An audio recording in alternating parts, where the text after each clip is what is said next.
Over-indebtedness, not good for a household and most definitely not good for a country.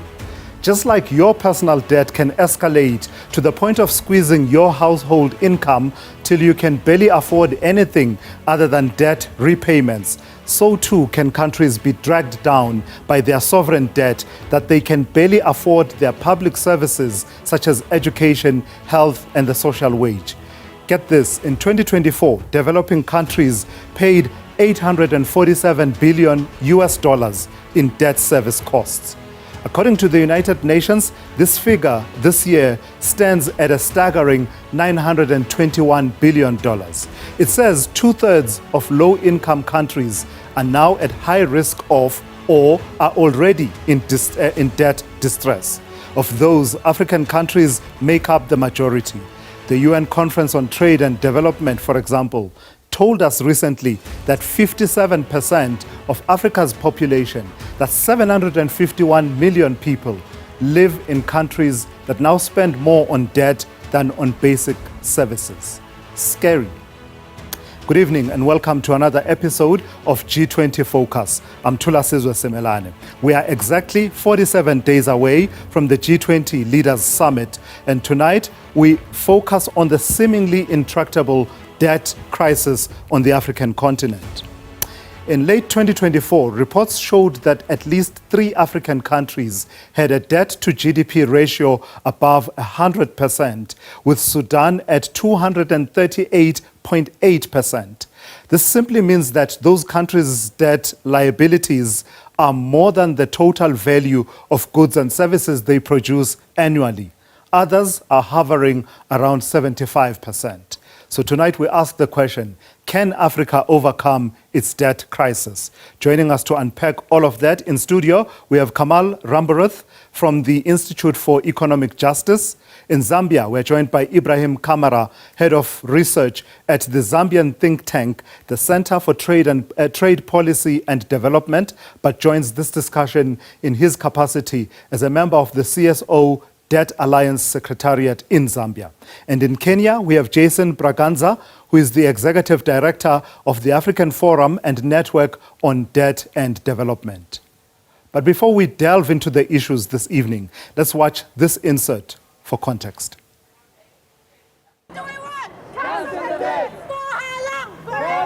Africa's debt story stretches back decades. By the 1960s, as newly independent states joined the World Bank, lending expanded rapidly, initially for infrastructure and later for health, education and agriculture. With the interest rate spike and commodity prices collapse of the 1970s and 80s, borrowing surged and the continent slid into crisis as governments moved for further loans. But the structural adjustment demands which came with the loans often left citizens worse off. Hungry and dying children of the South is still that you still have to pay. And they've paid with their lives. Grandparents have paid with the lives of their grandchildren. And our grandchildren are still going to pay for the lives of their grandchildren. By the late 90s, pressure mounted for relief and increased demands were made for unsustainable debt cancellation. Through the heavily indebted poor countries and multilateral debt relief initiatives, more than $100 billion was eventually wiped off. But the relief did not end the cycle. Many countries soon borrowed again, this time from capital markets and new lenders such as China. Weak revenues, corruption and dependence on commodities left them exposed once more. African leaders are now pushing for bold and urgent action.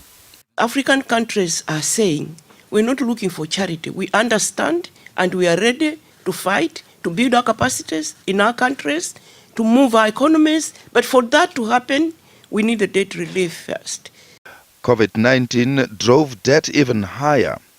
The G20 suspended $12.9 billion in payments under the Debt Service Suspension Initiative and introduced the common framework for debt treatment. But critics say progress has been slow and private creditors rarely participate, and only a handful of countries have seen restructuring. There are a number of things that need immediate responses. Debt relief is one.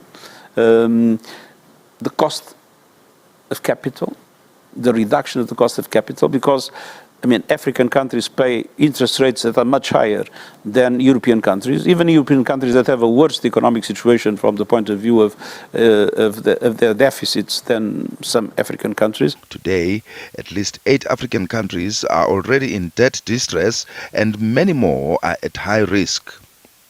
Critics warn that without transparency, shared responsibility and faster restructuring, history will continue to repeat itself. For millions, debt is not just a number, but it determines whether governments can fund schools, hospitals and jobs. And that's a story you are seeing in many African countries, right? This competing priorities between servicing debt and spending on social services such as education and health. So that was the issues context of it all. But who are these creditors that are owed so much by African countries? Take a look at this. This is just a list of some of the top creditors by creditor class. So you have at the top there the so-called Paris Club, major creditor countries. Then you have China in terms of the bilateral debt and credit arrangements with many African countries. Then you have other bilateral debt also featuring in there. But then you have these institutional debts such as the World Bank, African Development Bank and the likes. And then further down you have bond holders. Those amounts are in billion US dollars. So that just gives you a breakdown of who are the creditors that many African countries owe. And that shows you the complexity of it all, in that it's no longer merely international institutional creditors, but you now have other category and class of debtors. So let's bring the conversation back in studio. Kamal, let me start with you, simply because of proximity. The context from your perspective as the IEJ, why is Africa so indebted? Thanks, Thulasizwe, and it's great to be on your show, and thank you to your viewers at home. So Africa is indebted for a number of reasons, and most of them are not really of the continent's own making. Following the COVID-19 crisis, there have been a number of crises. There have been geopolitical conflicts, of course, and what this has done as well is it's created pressure on the fiscus of African countries. And in addition to that, the commodity dependence, the ongoing commodity dependence of African nations means that when there is a crisis in the commodity markets, there's a huge pushback on the revenues that they're able to draw. So the system as a whole is kind of stacked up in many ways against African nations. Yeah. And one of the big problems that we find that's related to the G20 and related to the crisis that many African countries find themselves in is what's called the G20 Common Framework, right? And this common framework is something like one of the very few rules that the G20 has actually imposed or has written. Other than that, the G20 is largely a forum for kind of discussing policies, creating non-binding principles. But this G20 Common Framework are actually quite binding rules. So we'll get to it in a moment, the common framework of the G20 and how effective or ineffective it's been and what the strengths and weaknesses are. I will get to that in a moment. But let me bring in Jason.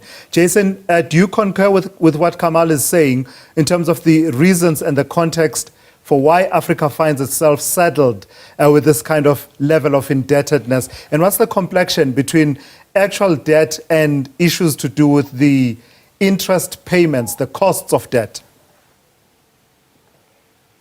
Great. Thank you very much, Thulasizwe, for having me on the show. And again, let me just echo the compliments to your viewers tuning in today.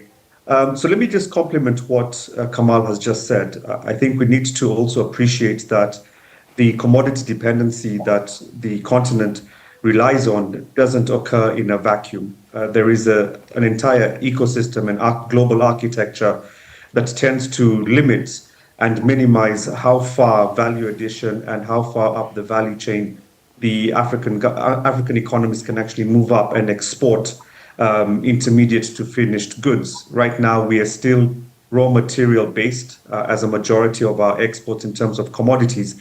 And that, of course, affects the ability to raise revenue. The second part, to add to what Kamal has said, is that we do have a global governance problem in the global economic and financial architecture, particularly on natural resources. So what we are tending to see is illicit financial flows coming out of this sector. The high-level panel report chaired by His Excellency Thabo Mbeki estimated just over 10 years ago the amount to be roughly about $50 billion lost annually through illicit financial flows in this sector. Today, that figure is between $80 and $100 billion a year. So when you couple that up, the inability to add value and move up the supply chain and create higher fiscal revenues together with illicit financial flows, you have a combustible situation where automatically you have deficits, and this forces countries to borrow. And so immediately you have a situation where African economies are on the back foot and having to find ways to fill these fiscal gaps in order to provide goods and services, public services to their citizens. I think a wider problem that we haven't touched on really is that this situation of indebtedness on the continent, dates back very, very many years ago, centuries. It's not just COVID-19. It's not just the colonial system. We need to actually go back. We can go back into that context in a moment, Jason, but I just want to give Ibrahim the first take and the first bite at this conversation. So Ibrahim, just broadly, in a moment we will talk about the Zambian example of how all these factors are at play. But what can you say about the context that led to the African continent facing these levels of indebtedness, but importantly, such significant costs of borrowing as compared to other regions of the world being saddled with higher costs of borrowing? Well, thank you very much. And I think the previous two speakers have done justice on that issue to try and give a historical perspective on where we are coming from with debt. I must agree that the challenge dates way back, but I think we must also really look at the structure of African economies. Most of them really depend on raw material. In the case of Zambia, for instance, the backbone of our economy has always been copper, and so each time when we have surpluses in the market, when the copper prices are high, it means that we are favored in terms of the resources that we'll be able to collect. But that's not always the case, and many times the market does not respond favorably. And in times when you have copper prices, and in more general, when you have the prices of commodities go down, it means that those economies really are brought down to their knees. But beyond that, I think it's also an issue of how we have not been able to add value and to the raw materials that we have.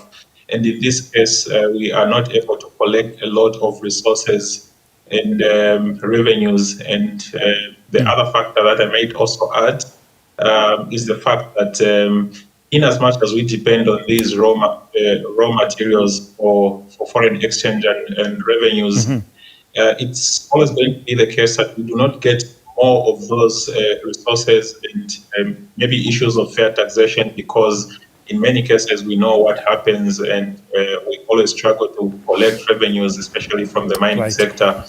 These factors brought together entail that the resource base and the amount of revenues that each government in Africa is potentially supposed to have is going to be undermined. And hence, each time we have expenditure needs, it means that we have to look outwards. Many governments have resorted to borrowing from the domestic economies. Others have gone on to borrow from the international markets. And this is an issue that many African economies are really facing. If you're not able to collect revenue through taxes, the only option that you have, of course, is that you must borrow, and this is the case of many African countries. All right, let's pause there, Ibrahim, and take a quick break. You're watching G20 Focus. We are live on SABC News, but also on SABC2 and SABC Plus. In the next few minutes, we'll focus on a case study, the example of Zambia, just how it all unfolded and some of the means and ways that were explored in trying to deal with the crisis, the debt crisis that the country faced in and around 2020 or thereabouts. That and a lot more coming up in a moment.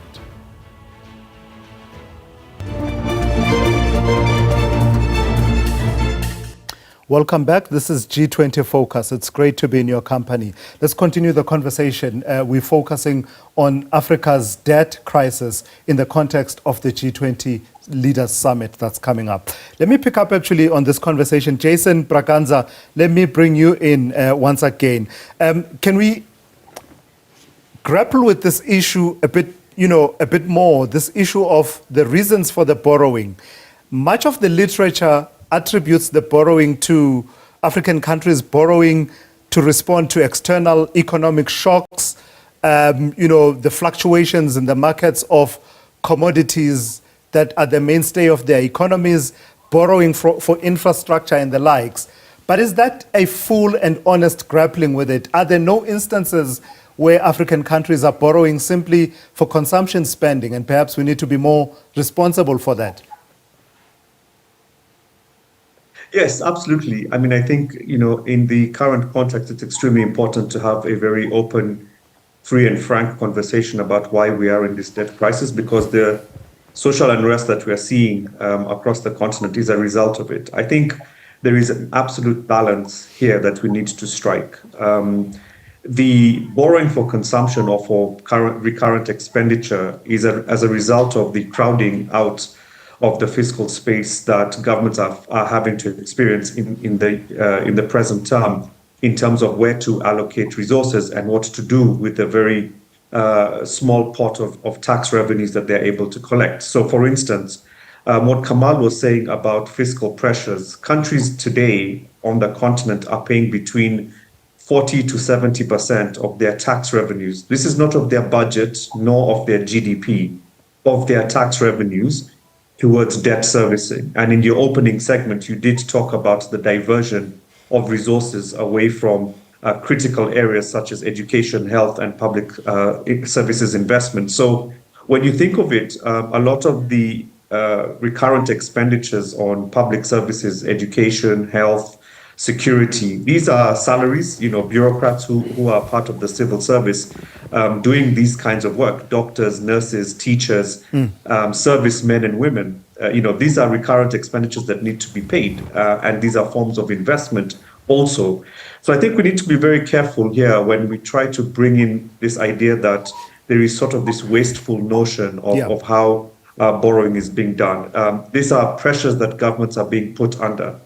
It is safe to say as well, though, there is a governance issue around how borrowing is being conducted on the continent. We have seen in countries like Mozambique, we've seen in countries, I know we're going to touch on Zambia shortly, but my own country in Kenya, where I come from, where there are valid claims around, very poor governance around borrowing, utilization of debt that is being taken on by the government. Right. In Mozambique, we have the standout case of the tuna bond scandal, where we have had officials being pulled up in court for, illegally borrowing and pulling the wool over the eyes. So there is a balance that we need to take into account here when we're having this conversation between borrowing for consumption expenditure versus what is happening outside as well. So while Jason was talking there about crowding out of the fiscal space, there's a phrase that many South Africans will be familiar with, right? Something that we hear year in, year out, and how every 22 cents of every rand that is collected by the revenue collector goes towards debt servicing costs, debt costs in this country. Take a look at this in terms of what is happening between the competing priorities between government spending on education. We just picked education versus interest payment as a share of GDP for sub-Saharan Africa. You see there those two lines. The line that's, my colors are not great, let's say orange.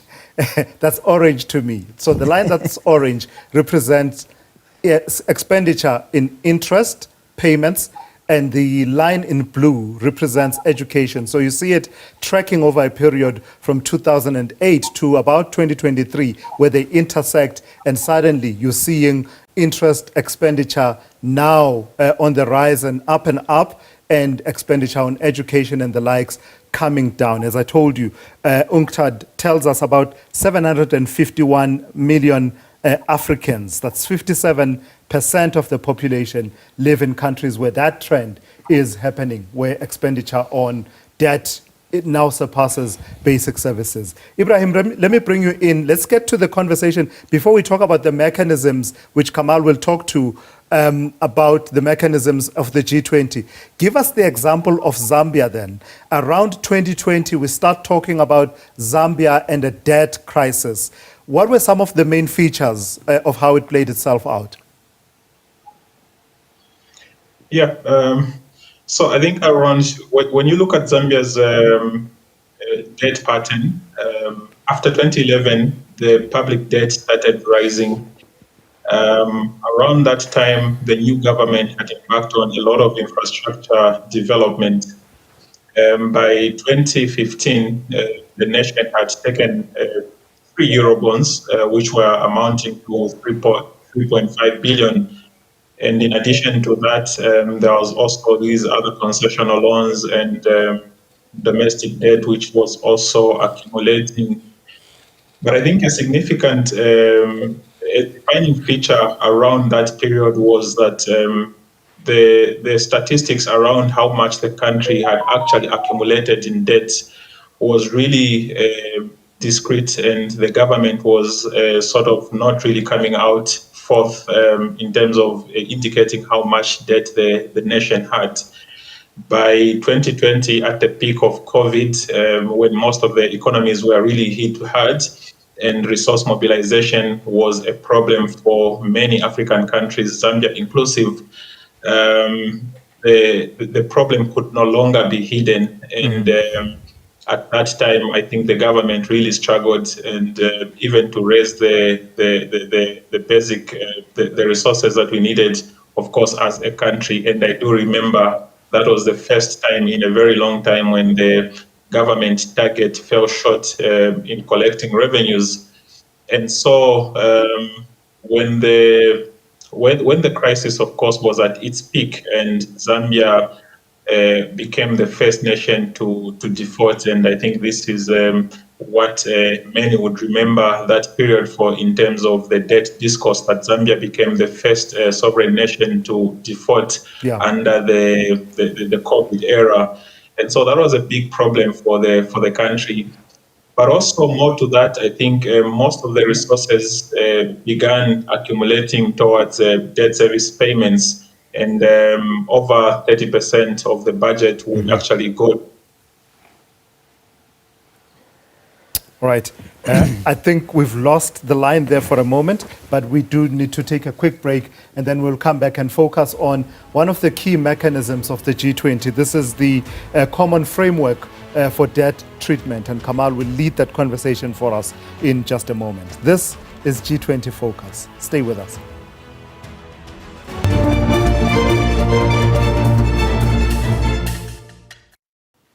Welcome back. This is G20 Focus. Before we move on, let me just show you a picture. One of the lenders, international lenders that you hear about a lot is the International Monetary Fund. That's the IMF, right?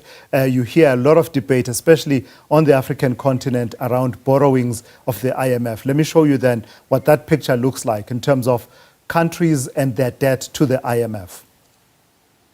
So there you have it. That's the graphic there in terms of in billions, how much is owed by those countries represented on your screen right now. Egypt being the one with the highest level of debt to the IMF at about 7.42 billion rand, then followed by Cote d'Ivoire, Kenya, Angola, Ghana, DRC, and all the way down to Senegal, being those countries that owe the most to the IMF on the African continent. So to that point then, Kamal wants to add, you want to add something in terms of, there's a lot of debate that happens around borrowing from the IMF, but it's not the only creditor now because Sure, that sure. space has evolved a lot. But you Sure. wanted to talk about the oversight element of it all, Sure, of sure. sovereign borrowing. Sure. The points that Jason just made about Mozambique's debt crisis and the tuna bond scandal, for example, or the example about Zambia, or even in Argentina in recent years,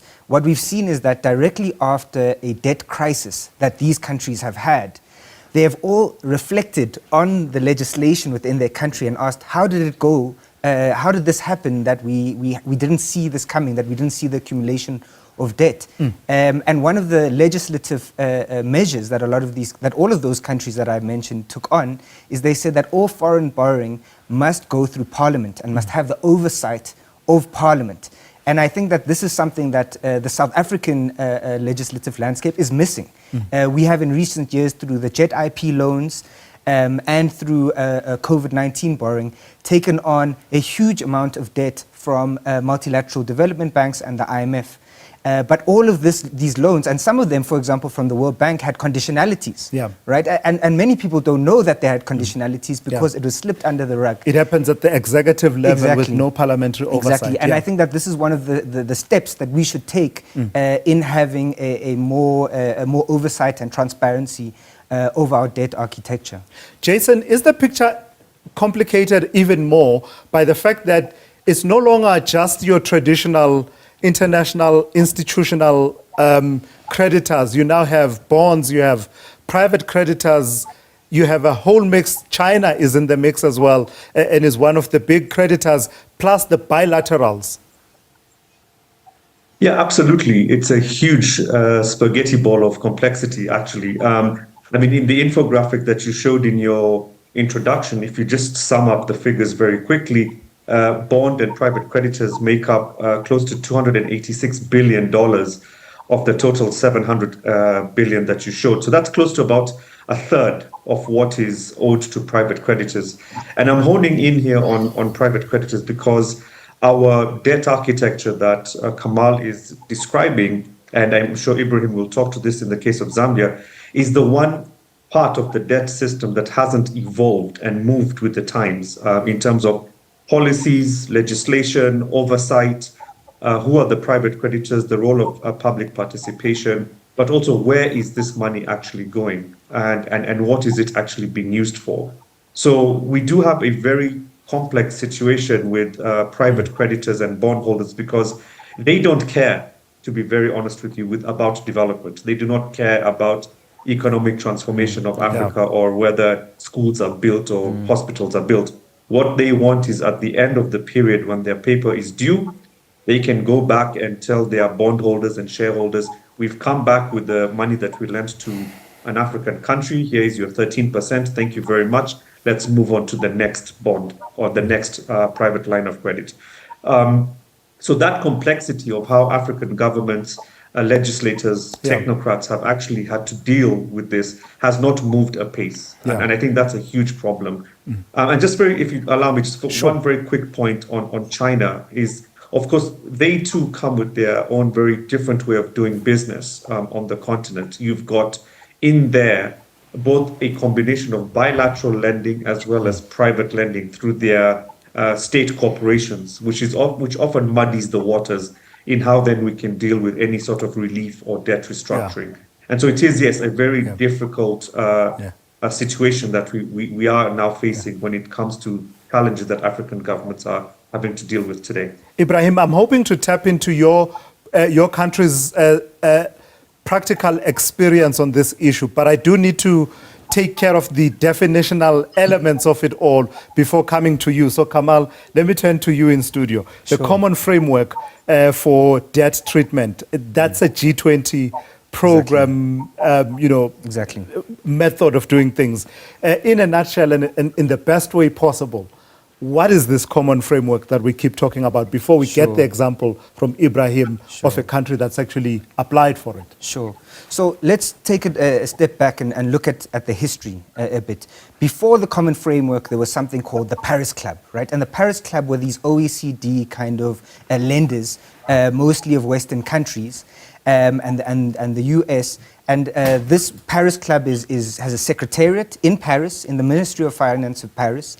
What would happen is, and if a country like Zambia, maybe in the 1960s, defaulted, they would go to the Paris Club, they would say, I've defaulted. The Paris Club would then say to them, okay, you owe us this much each. You need to go to the IMF and get an IMF program. Once you get an IMF program, come back to us and we'll renegotiate how much debt we'll restructure of yours, how much debt we'll forgive. And the IMF will ensure that there's conditionalities to ensure that you become fiscally sustainable again. So that's what we used to have. But then, as we've been discussing in this show, we've seen an expansion of world powers. We see a pluripolar world where the West is no longer the center. There are now multiple centers, right? And so you've got major creditors like China, right? In Africa, China owns 8% of debt. The Paris Club owns 6% of debt, right? So you've got major creditors that aren't just amongst the G7.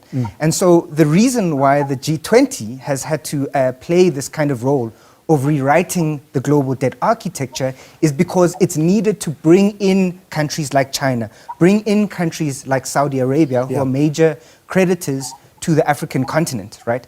And so the G20 Common Framework is basically the rules by which a country goes to default, right? And some of these rules of the G20 Common Framework mean that it's only eligible if you're a low-income country. It's a case-by-case basis, so it's not systemic for all countries with a certain debt sustainability level. So it's case-by-case. And it's also only cancels or restructures the debt of bilateral creditors. So it doesn't restructure the debt of multilateral development banks, and it doesn't restructure any of the debt of private creditors either, right? And so the G20 Common Framework really comes out of a crisis moment of the COVID-19 crisis, where the world kind of said, okay, we've got a huge amount of African countries that are going to default. And so the first step before the Common Framework was the DSSI, the Debt Suspension Initiative, which suspended $12.9 billion worth of developing countries' debt. All right. Nicely set out. I'll come back in a moment and we'll get an example of one of the 4 countries that have actually applied for that common framework treatment of their debt, that being Zambia. And we'll outline how that worked and what it exposes and what it says about this framework as a whole. This is G20 Focus. Stay with us.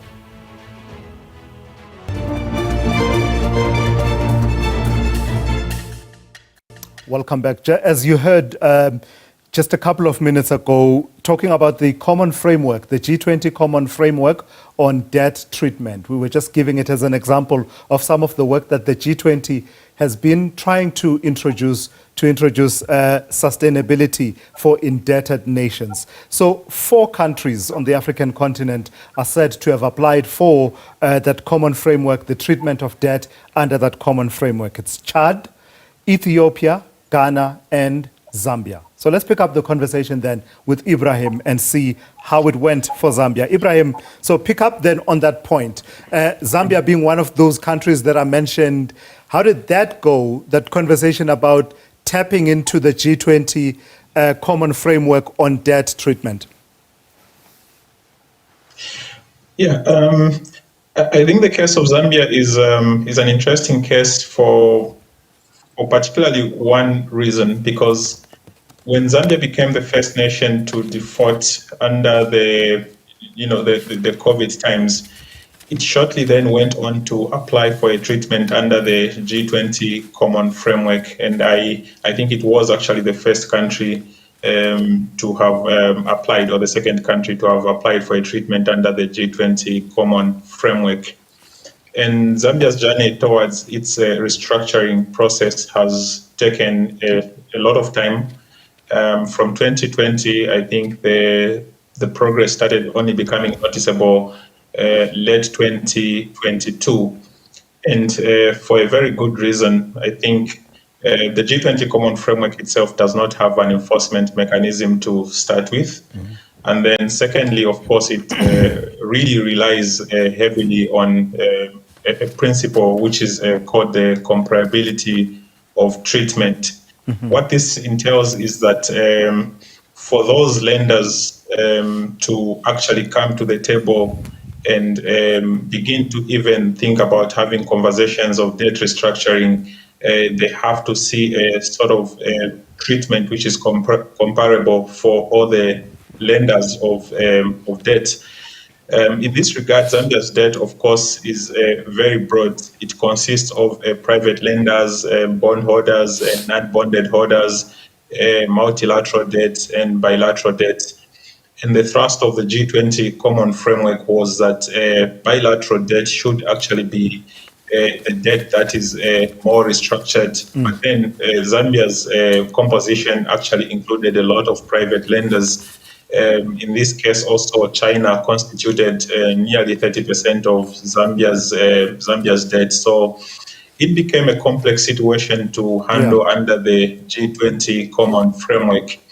But also, I think lenders were also skeptical about how this whole treatment would undergo, because there was some exclusion criteria which was established. For instance, under the G20 Common Framework, the borrowers, in this case Zambia, of course, pleaded that domestic debt should not be part of the restructuring process, and for a very good reason, because most of a significant portion of Zambia's debt is actually domestic debt, and you could imagine what would happen if that debt begins, falls into a conversation of restructuring. That would mean that liquidity on the market then narrows down, and that would actually begin to work adversely on the financial sector. So domestic debt was not really included in the restructuring process. But also the idea of what is termed as a sacred debt is one of the things that really made it harder for conversations to proceed under the G20 Common Framework. For instance, private lenders would argue why the multilateral debt should not be part of the restructuring process. In this case, only the bilateral was really pushed for, and countries like China really did hit back because they wanted more of the debt burden to be shared amongst the lenders and not only bilateral debt. So it was a bit uncertain in the early stages, but the relief for Zambia really came in under the IMF extended credit facility, which sort of acted as a guarantee, because I think one of the conditions which was implicitly in this agreement was that you needed to have a guarantor, and in this case, the IMF came in with the extended credit facility, which offered Zambia a relief package of around 1.3 billion United States dollars. And so, after the extended credit facility, that is when we started to see progress under the G20 Common Framework, and nearly 80% of Zambia's external debt has so far been restructured. There still remains another 20%, and of course we do have the domestic debt, which is also a big conversation around public debt for Zambia. So I think that has been the experience for Zambia. In the early stages, I think there was despair because China, to begin with, was not interested in the conversation of debt relief. Of course, China does not really have that policy of debt relief. I think they would rather go into the restructuring process, and which is what we saw under the G20 Common Framework. So it did provide a mechanism. All right. Ibrahim, I'll come back in a moment. Yeah, nicely set out in terms of the context. Then in the next few minutes, we go into the details of what the G20 can achieve, and perhaps the opportunities either taken or missed under the South African presidency of the G20 in terms of driving reform around how debt of nations is handled. That and a lot more in just a moment.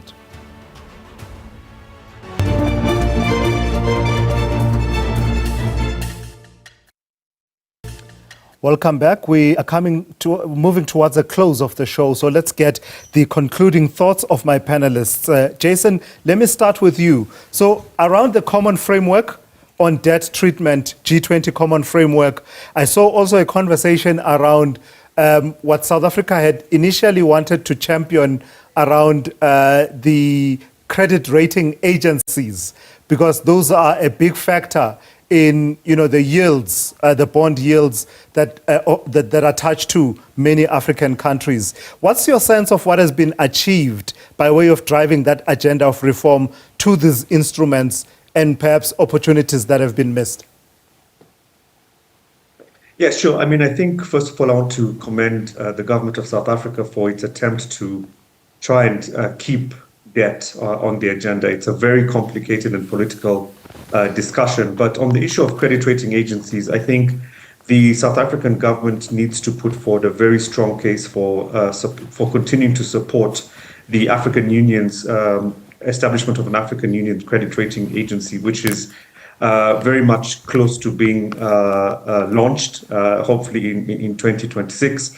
I think the government of South Africa can put that on the table at the summit in November through the Ministers of Finance forum to support the establishment and legitimacy of an African credit rating agency. I think the second point that the South African presidency could do is actually bring in a very multi-stakeholder approach to the debt crisis. I think Kamal alluded to this idea that we have multiple centers of power in the debt ecosystem at the moment, and this requires a multi-pronged approach to how we deal with the debt crisis. And I think the South African government has a key role to give the G20 as it hands over to the US next year this multiple-pronged approach. The first one could be continuing to work with the existing common framework. The second one could be to support the UN intergovernmental process that was agreed during the 4th International Financing for Development Conference in Sevilla, Spain, earlier on this year. And the third one could be to emphasize the importance of the Lombe Declaration, which is an AU debt declaration that was issued earlier this year, Jason, in Togo. I've got to stop you there because I want to give Kamal also a parting shot. Very briefly, Kamal, what can the G20 achieve in the remaining period leading up to the Leaders' Summit and including the Leaders' Summit? Thanks, Thulasizwe. So next week, there'll be a meeting in Washington, D.C., which will be the final meeting of the finance ministers and the central bank governors. And they can look at 4 very practical, very achievable things. Right? The first one is the reform of the G20 common framework, right? We speak a lot about improving its predictability, efficiency, effectiveness, etc. But as was mentioned earlier, there aren't enough incentives. Okay, so the incentives that there need to be is there needs to be an automatic debt service standstill for any countries that apply for the common framework, and there needs to be an expansion of those who are eligible to include middle-income countries. So that's on the common framework. Then there's other practical things that the G20 can achieve. They can endorse a global sovereign debt registry. One of the big problems we have is the opacity, the lack of transparency and accountability around sovereign debt. And one of the ways to solve that problem is to have a global registry that explains who owes who what, which sovereign nations owe who what. And that can be housed within the UN. That's a very practical and achievable thing that can be achieved this year. The third one is around how will we pay for a systemic sovereign debt restructuring program. And the answer is in gold. The IMF currently holds 90 million ounces of gold. On their balance sheet, the way that they account for that gold is at only $45 per ounce. In fact, the current value of gold is above $3,000 per ounce, right? So that puts the value of IMF gold at $302 trillion. If you sold 5% of that gold, you would have enough to do a systemic sovereign debt restructuring for Africa. So that's on the IMF goal. The final point that I would like to make that maybe doesn't have to do with the G20 itself is the lack of a debtors club. So we've got these creditors club, we've got the Paris club, we've got the G20 club, but what about African countries having a debtors club where they can share experiences to make sure that they're getting the best deal and coordinate themselves to ensure that they improve the sovereign debt architecture. Wow.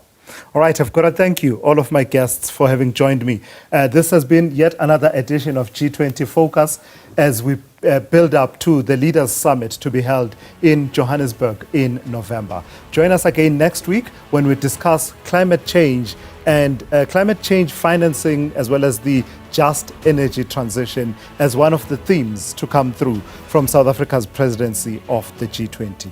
Until next time, cheers. Take care.